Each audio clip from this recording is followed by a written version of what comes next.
The Titan.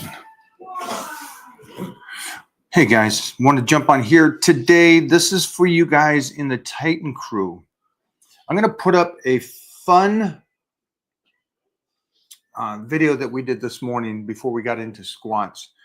And it's just basically warming up for squats and the body, getting the body ready to go up. So I will throw that over in the Titan crew, maybe over on the fan page as well for those individuals to see it there. And we've been doing this for, I think, maybe 6 weeks. We've been doing it for a little while now. And I like it. I like it. Really tests the body and really opens up the body and gets me into a completely different level. And then also, it's fun because then you come back just to regular squats. And it feels like you're cutting it so short by the time you get to regular squats, by the rotation and the way the hips are and the way the feet position is and the knees are and the way the back has to stay in a good position, not bowing. So I will definitely teach and raise the youngsters to squat this way. Set you up in twofold. One is it really primes the body to be as best, even bulletproof, more than just basic squats ever did or partials ever did.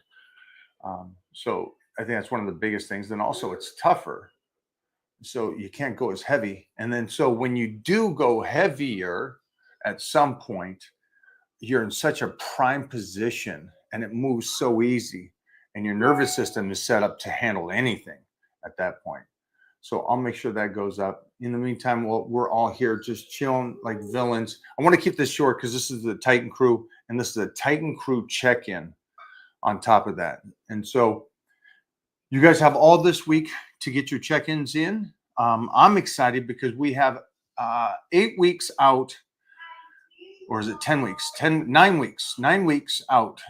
We're launching the new workout plans and everything at the same time as the Olympia. And I think it's 9 weeks, 9 or 10 weeks. We're right around there, but I'm excited about this. I'll keep talking about this so you guys that don't know, coming out with some new programs, better ways to follow, better ways to interact, some amazing stuff for you guys. And again, that's all for you guys. And it's for you guys that are in the Titan crew. You guys are number one, first in the gets. What do we got here? My 500-pound rack pull didn't transfer to my deadlift. The deadlift is sitting around 450. Well, a rack pull is a secondary exercise. It is used for the full deadlift, obviously, for a nervous system. But it sounds like it's working fine. It sounds exactly as working as intended. Did you think you were going to deadlift 500 because you rack pulled 500? Also, if you were rack pulling 700 and your deadlift was 400, then I'd be like, well, now you're going way too much. Yeah, it's just a secondary exercise. All secondary exercise, if done correctly, help your main lift. So much more than the actual main lift. It's an amazing kind of thing. It's an amazing concept because what you're doing is you're loading the body with more weight on a rack pull. Now, I will say this, though. The way people do their secondary work, especially when it comes to powerlifting stuff, is absolutely mind-blowing to me because they're not using it for the purpose of enhancing the main lift. They're trying to lift. This is a PR on my deadlift. Then I'm going to go rack pull and PR. And somebody said that to me the other day. They go, yeah, I PR'd on rack pulls. There's no such thing as that. In no world is that a thing. Then it's like the rack pull is a secondary exercise and a half exercise to help the main lift and help the main body, right? That's what it is there. So you don't go up to somebody, I just PR'd side laterals. All right, you're an idiot. Let's not go down that road. And we're definitely going down that road already for a lot of you. You know, it's like, yeah, rack pulls are amazing, do them correctly, they will definitely help your deadlift. And if that's the ratio of your deadlift and your rack pull, that's pretty dang good. That's your rack pull is always going to be more because it's half a lift. But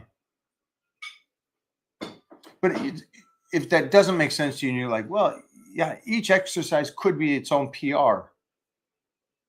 Secondary exercises are there to help you do something that the main exercise has plateaued on.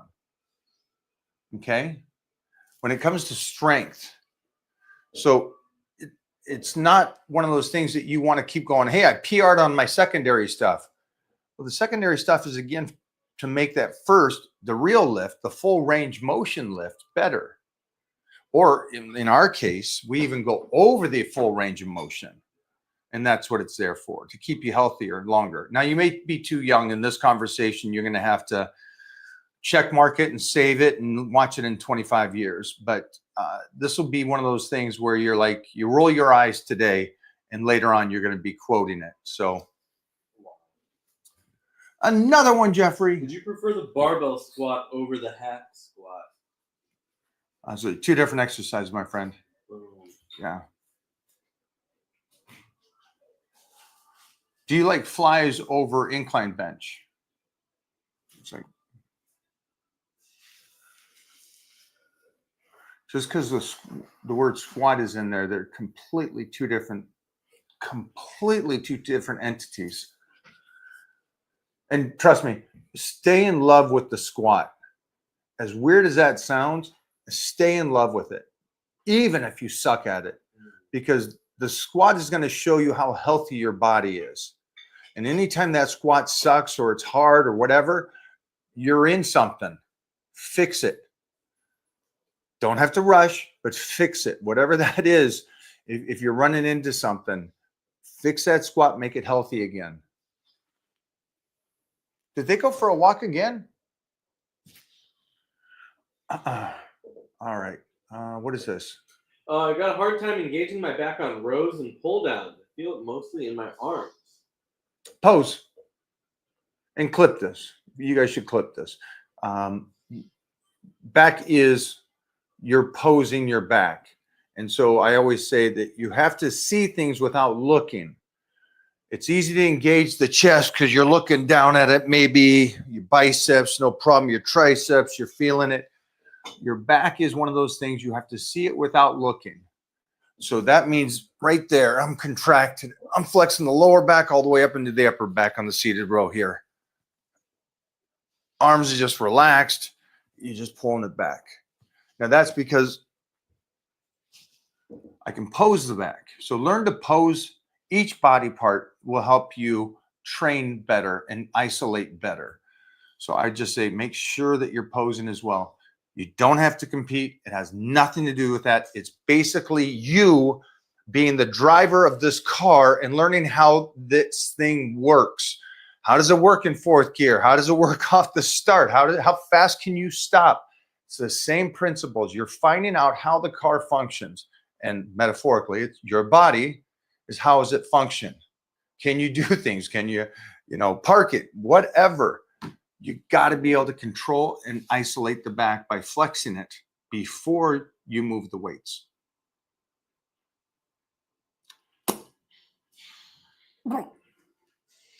This is a check-in related question, but we'll pull it up because this is for the check-ins. After all. Frankie, who's already in the tech group. What up, coach? I have a crazy goal. It's been a while, Frankie. So here it is.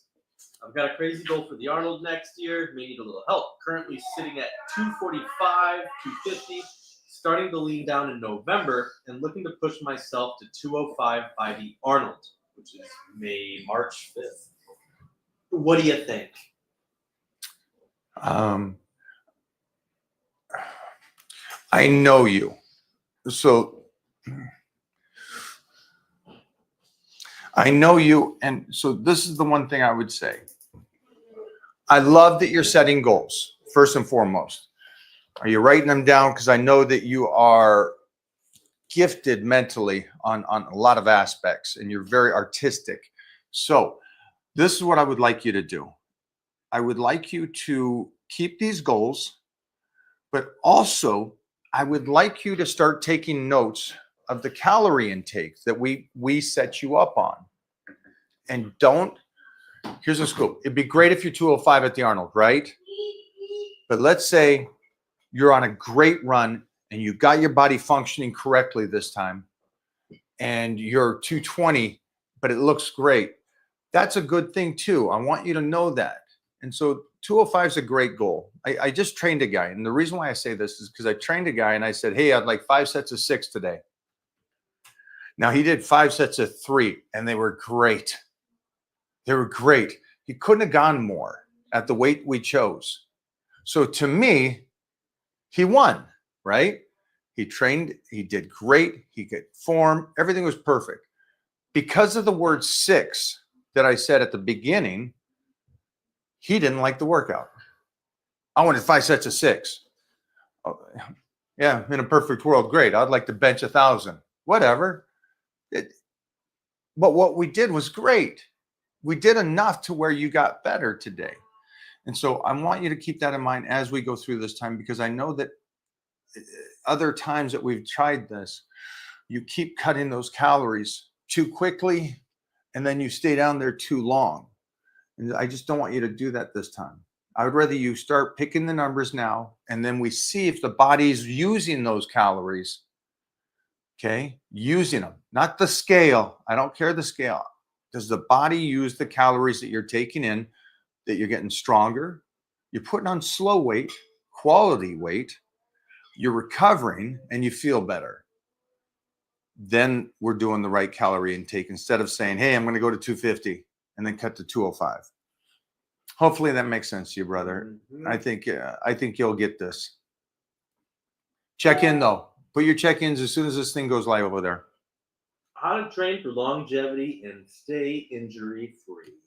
Thanks, buddy. Appreciate you watching those YouTubes and listening to each of those videos that I talk about doing exactly that. Nice job. Next.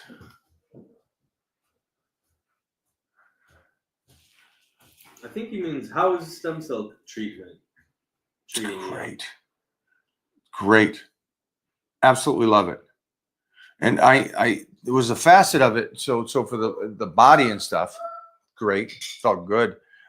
Shoulders, back, hips, knees. It's fun. The range of motion I got today is something I probably couldn't have if I didn't go do that.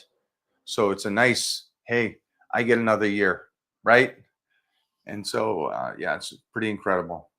And I will start my son either collecting his own or starting him in his 20s doing stem cell and PRP. You know, these kids are brilliant in the NFL now. And I don't know if this is off of James Harrison or the idea of James Harrison, but there was always these stories about, you know, the guy looks absolutely terrible and he's saying, I'm going to live forever, whatever his name is, and he spends $3 million a year. Dude, get a refund. Oh, you look like shit and you're frail and you're spending $3,000. Congratulations. Yikes. You could do it for very inexpensive. Yeah. But what James did was he took a percentage of his money that he was making from football and put it back in his body. And he did it in the right way to where he's actually a stallion, you know, and his body is functional and his hip strength and leg strength is so strong. So props to him. But I see these 20-year-olds, when I was over talking to these doctors, I did a podcast with the #1 knee specialist, and he does the Rams. He's the doctor for the Rams. The Rams only go to him for knees. And he has these guys back out in a week and a half, 2 weeks. Crazy to me to think that. But what these kids do every 4 weeks in the off season is they go get PRP. They're 22, 23 years old. They're the Ferraris of the human body. So they're like, no question. They can make circles around all of us. They can toss us around all of us. And they're also 22 years old and their body's still making stuff like that. So it's amazing to hear that these guys are going to do that because they're being that preventative to where they're making sure there's no even slight aging at that young age. And I think that's brilliant. Way to take your money instead of going to buy the cars and all that stuff. They probably make enough to do that too, but I think that's brilliant. Every 4 weeks is amazing. That's what the one dorky, frail-looking guy should do. He should actually just go train. Saw a clip of it was a football player yesterday, and I don't know if he was a wide receiver or running back or whatever, but he just doesn't get tackled. He just downs himself. He runs as far as he can, and when he sees somebody like 5 feet away, 10 feet away, he just goes down.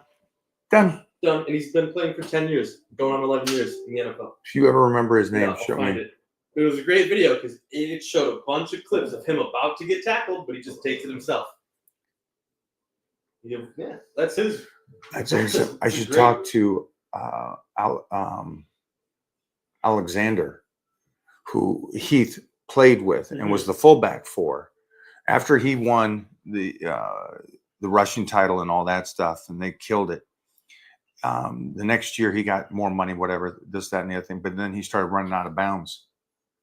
He'd go as far as he can, and he'd go out. There it is. And it's like, Same thing. you know, if you got the first down, unless you're going to get a touchdown, chill. You're good. Save it.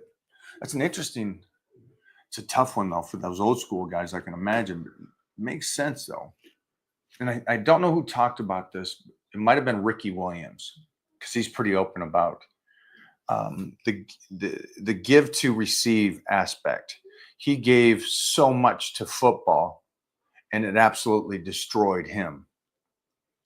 And so it was like, well, is this really worth it and everything like that? So you want to block this guy? Jeremy Davis. No, don't block Jeremy. No, yeah, no. We're Yeah. blocking Bobo. Yeah, Bobo's talking mad. in the Bobo, chat. come on, man. Come on. Let's be respectful here. Just got off work on a train here shortly. Go get him. Oh, basic Georgetown? ones.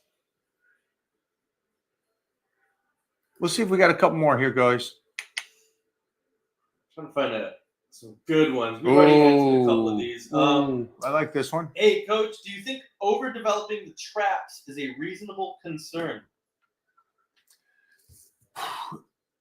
I'm not a huge fan of overdeveloped traps. I love traps, and I think you look like a superhero with nice traps.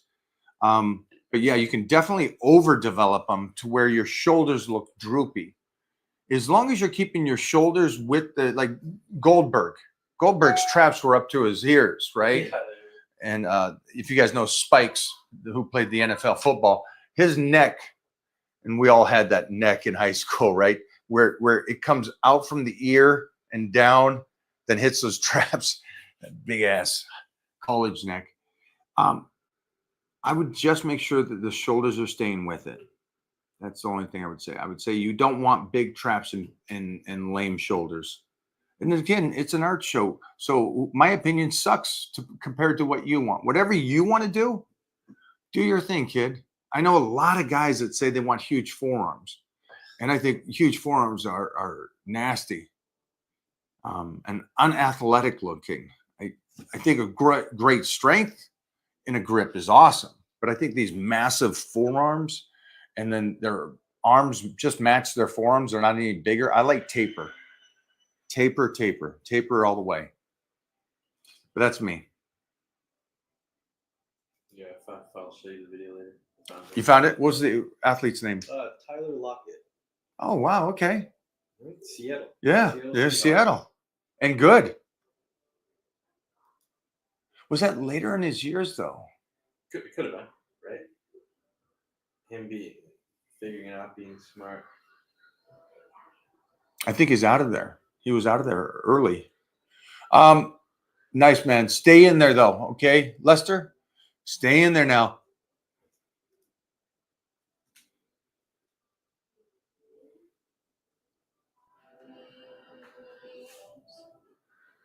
There are no cons to peptides. There's only pros.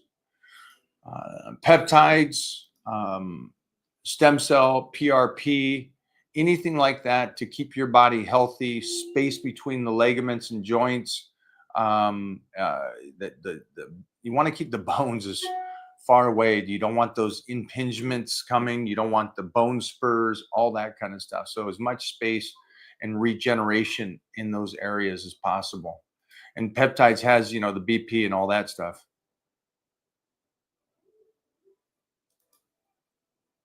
Hello, hello.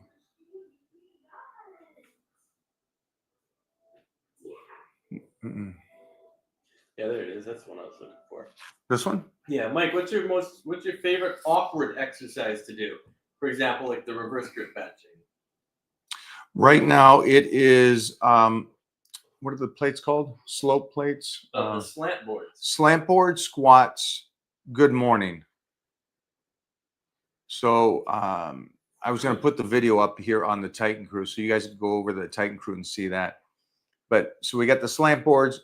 The goal before I start doing anything and just stretching out is to be able to rotate through it, keeping my back upright, hips open, knees open. I'll do a couple good mornings, really testing that lower back and the chain. And I'm finding that's my number one thing that I love right now. So reverse grip bench, it's real smooth and fun and so it's easy. I like the harder exercise when they get harder.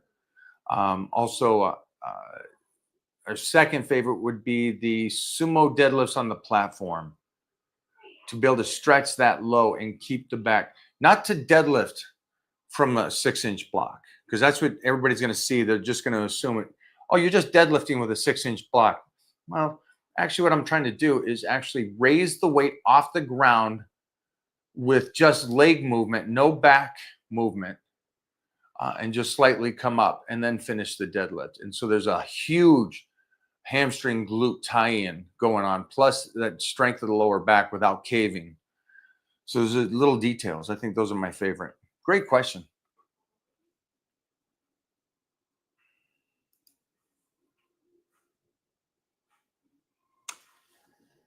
Thank you. I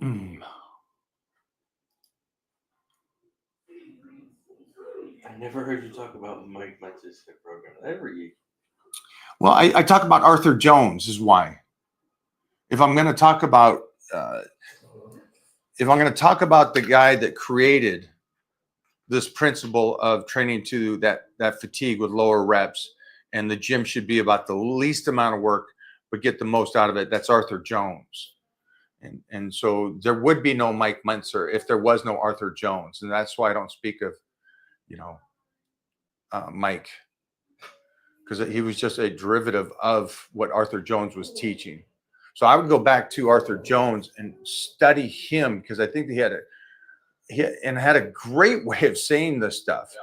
Yeah. He talks about there's nothing better, not running, nothing is better than weightlifting for the heart, for the body. And talk about the studies he goes over on that aspect of it too. And then it's not diluted, right? And so everybody takes Mike because Mike had a bigger name because of the bodybuilding world and Arnold and all that stuff. So they've taken that and then they dilute it. And remember, I was there when Mike was training. So I saw how Mike trained. I saw how he trained people, and then I saw how he trained. And I also saw how Mike trained for a short period of time in shape. So that's also a hard one because I was there and I know that stuff. And Arthur Jones is one of those guys that was just turning out champion after champion and improving people so quickly and rapidly. It was just like he was a genius. But like all weightlifting, man, it's like it might work for you, it might not work for you. That approach, and it might work for you for a period of time, and it might not. The one thing I will say that I disagree with anybody making an argument about the 80 Olympia that Mike should have won. Mike took 5th. So can we? stop that argument. Like Arnold did something to where, Arnold beat 4 guys, 3 guys before Yeah. Mike. So, stop complaining about that one. All right. Arthur Jones, guys, for anybody here that wants to learn where Mike learned his methods and stuff. I like they always show a comparison too of Arnold and Mike Mentzer next to each other. Separate photos. Separate photos, It's not on stage, what they always look like. Separate photo. Not on stage next to each other. Put anybody next to Arnold. Yeah, That good luck. monster. Good luck. We just watched an old video. I check out my YouTube shorts. I threw up a video. Call it Mike O'Hearn Tips for Calves from Arnold. Arnold handed me that one, and I handed it over to you guys. If you're doing combat sports like Muay Thai, like I'm doing, is building muscle still necessary? Well, if you're doing combat sports with lifting, yeah, you should. Are you competitive right now? Is that what you're doing? Are you being a competitive person? You would still want to stimulate the nervous system and get stronger, because that would be beneficial. Muscle is going to be slow going anyways. So I would say try. You probably won't, because you're probably doing so much training that you're not getting enough time to recover to build the muscle. But at least do the exercises and still get in the weight room, because you can still bump up your nervous system, which will be a plus to any style of martial arts. So I would do that. But just FYI, if you're not doing Muay Thai to compete and you're just doing it for exercise and you love it, then yes, I would focus on trying to build muscle, because there's 2 things here. One is you're trying to create a life, right? And that's you doing the fighting. Now, if you're doing it for fun, great. But then at that point, you got to create your life. And your life is going to come off of not the Muay Thai. It's going to come off of your muscularity and how much muscularity you can have through your lifetime and keep, and the movement you can have. So understand those are 2 different things. It's like I tell people that are D1 athletes, and then they're done by mid 26, 27, but they still train like D1 athletes. There has to be a change to your mind first, to going, wait a minute, dude, you're pounding that body. You're just running your head against the wall trying to train like this, because that's how you've learned to train. Slow it down, build the muscle now, build the nervous system, get those kind of things to benefit you in life. So I think that's why so many young guys and athletes come to me after the fact, is like, okay, now I've got to change the mindset and start saving my body for the future. She's going back in the water now that it's cold. I love this. You see that, Mo? Khaleesi? Yeah. Oh, yeah. Hey, guys, I'm going to run out of here. I got to get going on things, but this is, and I'll make sure that we have something there saying this is for you check-ins, everybody. Again, Titan Crew, it is facebook.com/groups/Mike O'Hearn. And in there, and it's free to anybody that subscribes to the workout and training. Again, free to anybody that subscribes to the workout and training to get in there, put down that list I asked for. You'll see it. It's easy enough. If you want to put your photos there, great. If you're embarrassed of the photos, you can email them over. There'll be an email for you. Answer all those questions. Now, it's going to be everything from the nutrition training, blood work, to sleep, to every aspect that I can look at from your questions, my questions, your answers, and help you get better. So that's over there. Have a great day, guys. Good questions. Good questions here today.